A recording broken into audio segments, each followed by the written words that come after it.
Okay, yeah. So then you're gonna press here. Oh, okay. Your paw's a little wide, but oop, we're rolling. And we're back to Amanda Land. 6 Degrees of Cats, a podcast about how cats have influenced our past, present, and future. Right now, in my dimension, it happens to be Valentine's Day. I love my baby.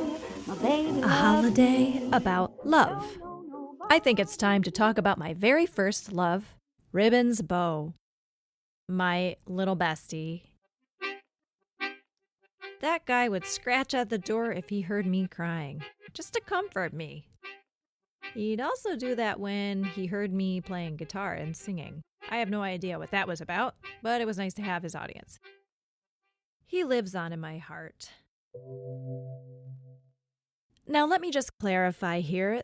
The kind of love I'm talking about, and that you all probably feel for your pets, is what the ancient Greeks distinguish as philia, friendship love. A subtype of this kind of love is storge, the love among parents and children. That's how I'm using the word love right now. When we're talking about Valentine's Day, that kind of love is in a different category. Eros. Sexual passion. My kingdom for a kiss.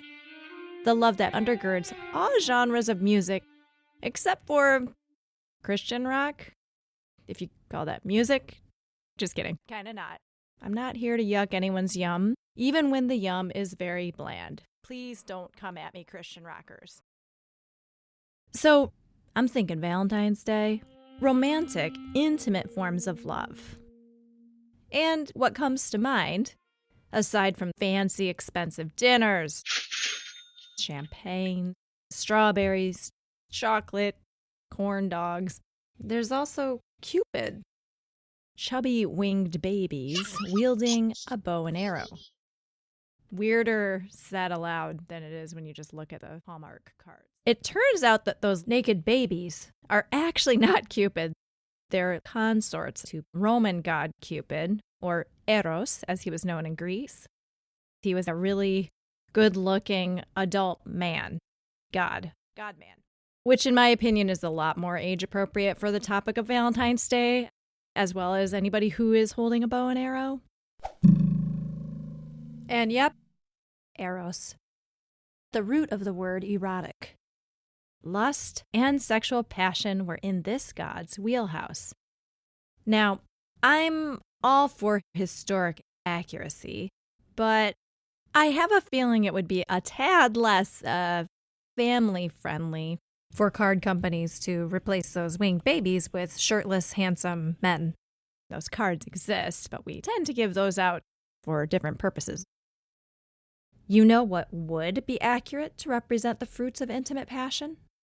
Of, dare I call it, friskiness? Cats. Cats on love notes. Cat valentines. Cats and a rose bouquet. Cat-shaped chocolate. I need to license this. Hear me out. I didn't start talking about the Greeks and Romans for nothing. In fact, I'll throw in a little about ancient Egypt in here too. They seem to have dominated the whole cat-worshipping thing. Or did they? To be explored in a future episode. In the last episode, anthroarchaeologist Melinda Zeter and cat behaviorist Kristen Vitale helped us understand both where, when, and why cats were domesticated based on the best research we have now.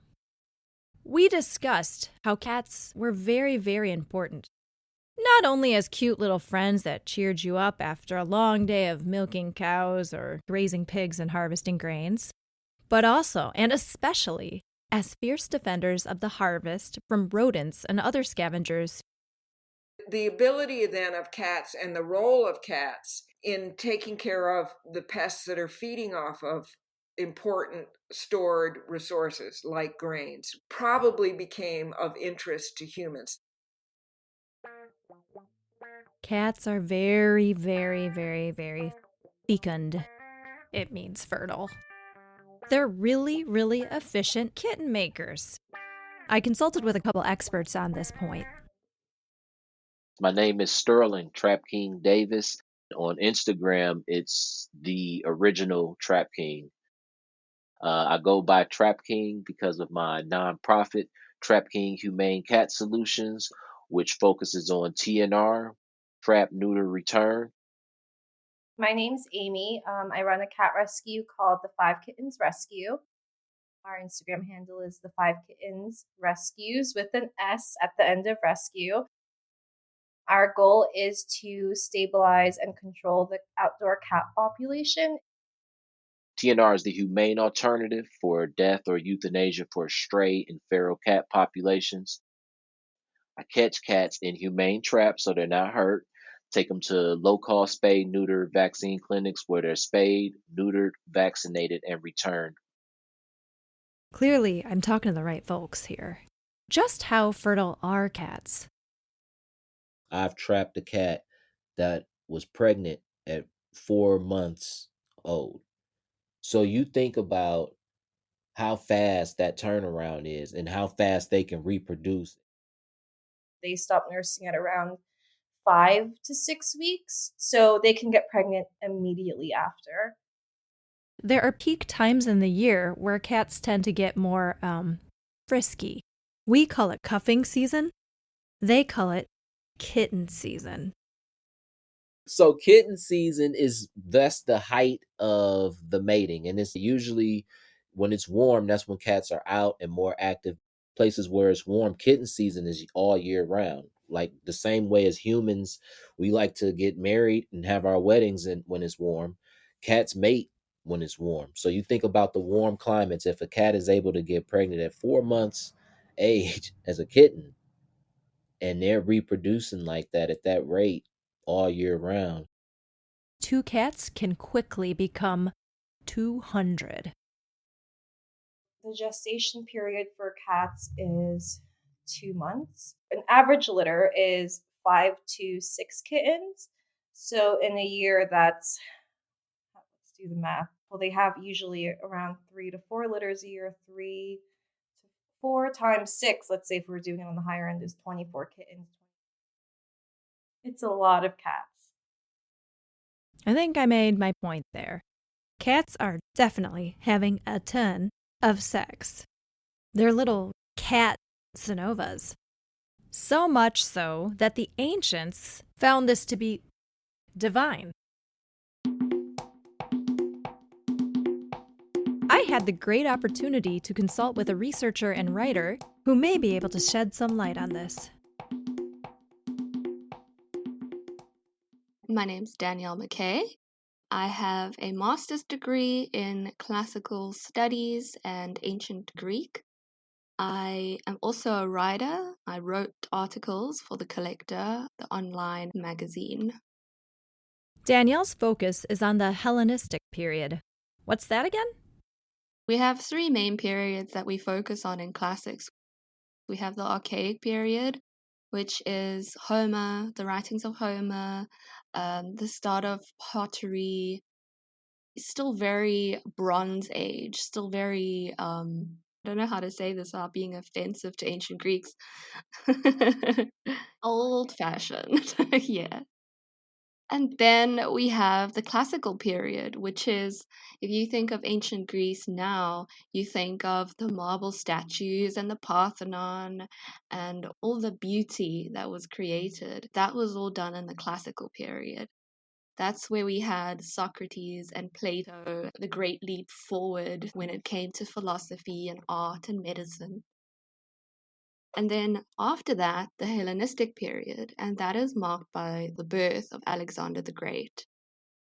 Alexander, one of the most successful conquerors of history, came from Macedonia, and he spread what he called Hellenism throughout Asia and North Africa into Egypt.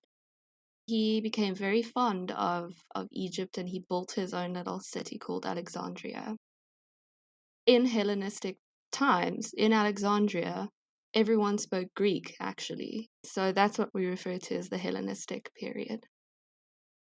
So we'll not only be talking about Greece, but Egypt as well. Let's dive into those myths. Where did we first hear about all of these gods and goddesses? We first look at the literature we have. Luckily, from Greece, we have so much literature, the Iliad and the Odyssey from Homer being sort of the staple of any classicist library. That's where you first learn about the gods and the heroes and how the gods can actually manipulate life on Earth. Whereas in Egypt, we didn't even understand hieroglyphics until the translation of the Rosetta Stone. So now we have all these resources from tombs that we can actually predate what we know from Greek mythology. It's an amazing pantheon that the Egyptians had, and it's way bigger than the Greek one.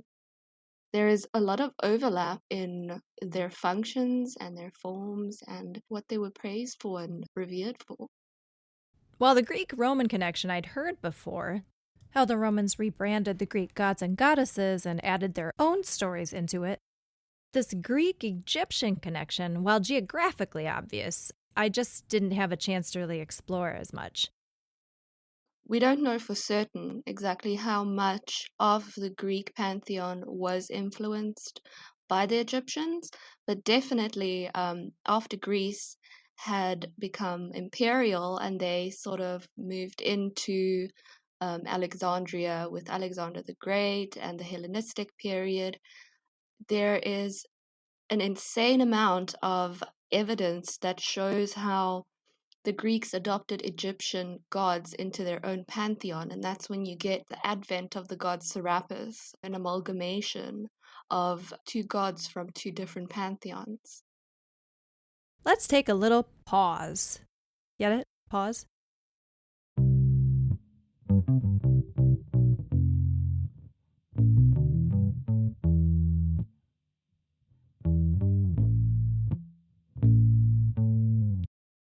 Before the break, Danielle helped us understand the connection between the Greek and Egyptian pantheons. So, cats? Well, to start in Egypt, being in Egypt, you need the Nile, you need the crops to survive. If you don't have those, then what else have you got? You're in the desert. And so when cats, after they were domesticated, they started playing that role of pest control. And so it kind of became a symbiotic relationship where, the people were looking after the cats because the cats were looking after them.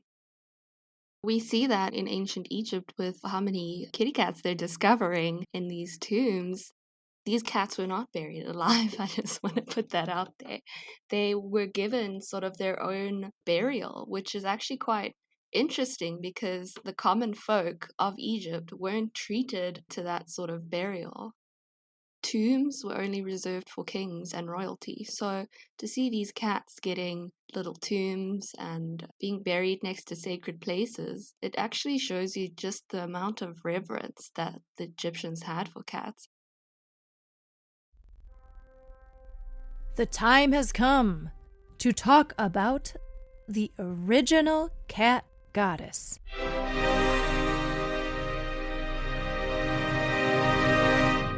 Bast. Yes, she's the first one that comes to mind, isn't it? She was previously, much earlier, a lion-headed goddess. Sekhmet, she was the daughter of Atun, or Atmun, and she was associated with war.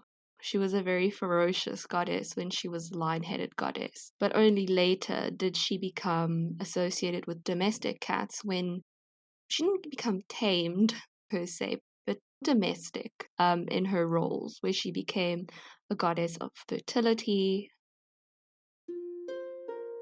She was gentler. She was the cat for the people. She was the cat for the kings. Fertility was one of her symbols. So that's how cats came to be connected to fertility. Well, of course, fertility and cats go hand in hand. their ability to reproduce so much and on such a scale. Having cats around agriculture, it's not a hard leap to make thinking that these cats are around and we're having a fruitful crop. Perhaps these cats, with their fertility, are assisting the fertility of the earth. And if you're an ancient Egyptian, you might think, well, then there must be a goddess who is helping. Who is the cat goddess? Cats. Sex. Fertility. What did the Greeks have to say about that? Danielle's really good authority here. The mother goddess of Greek religion, Cybele. Her name is directly translated to Mother of the Mountains. She is very much associated with lions. It's said that she has an untamed nature, and she's the lover of all wild things, and she's the mistress of animals. She's depicted in a chariot drawn by lions. Dionysus is sort of the core god of my research. He's actually, out of the whole Greek pantheon, associated most with cats, predator cats. He's got this shape-shifting aspect where he can sort of turn into anything. In the stories and the myths, he's shifting into different animals, different plants. He's got a very intense connection with the wild, the celebration. He's got this untamed aspect to him. He's also known as Bacchus in Roman mythology. That's where the term bacchanal comes from. He's associated with wine, pleasure, and parties. He was described as possessing what we might identify as a mix of both masculine and feminine traits. He's considered the most feminine of the gods. I have a quote here from Ovid's Metamorphoses. Dionysus, you Dionysus, have youth unfading, you're a boy forever. You shine the fairest in the firmament. When you lay your horns, your countenance is like a lovely girl's. Predatory cats. They are mainly associated with female goddesses. The panther is actually his most important animal. So he's got that femininity about him. He's also a god of fertility. Think about wine and the cultivation. He's interesting. I can't stop finding things about him that makes him so unique. Love it. I'm getting a sense of why Danielle's so passionate about Dionysus. Let's reflect. From Egypt to Greece, or Greece to Egypt, to Bast to Kitties, from Cybele to Dionysus, to pleasure, romance, and wine, which leads to being frisky. By now, we're all on the same page about just how much sex cats are out there having. Cats. The ultimate symbol of getting it on. Cats are much more family-friendly and thematically aligned with romance, sex, and love than those winged babies, or the actual Cupid, aka Eros, a grown adult man, half-naked, bearing a dangerous weapon. So, if this has motivated you to go revise your Valentines, I will leave you, dear listener, with a romantic poem I just composed. Roses are red. Kitties are not. Cats are cuter than winged babies. I love them a lot. All right, folks. Next episode, we will be talking a bit more about cats and love. That is, how they want to be loved. I want to thank the wonderful researcher and lecturer Danielle Mackay. TNR activist and Trapking Humane founder, Sterling Trapking Davis. and Brooklyn, New York's The 5 Kittens Rescue founder, Amy. Sorry, I forgot to thank you too. Thanks, Binky and Snuggles. You're constant sources of inspiration and distraction. While the opinions are my own, the research and work is theirs. Please be sure to check out their information and support them. You can find that in the show notes, as well as some research that is cited to support my case. If you loved this episode, please give us a top rating and review. Thanks for coming on board. Everything is connected. 6 Degrees of Cats is produced, written, edited, and hosted by yours truly, Captain Kitty, aka Amanda B. Please subscribe to our mailing list by visiting tinyurl.com/6degreesofcats or find us on all those social media platforms. And for my paid subscribers, you'll have access to the extra audio with more deep dives by our experts. This and all episodes are dedicated to the misunderstood, the marginalized, the resilient, and the weird. And, of course, all the cats we've loved and lost.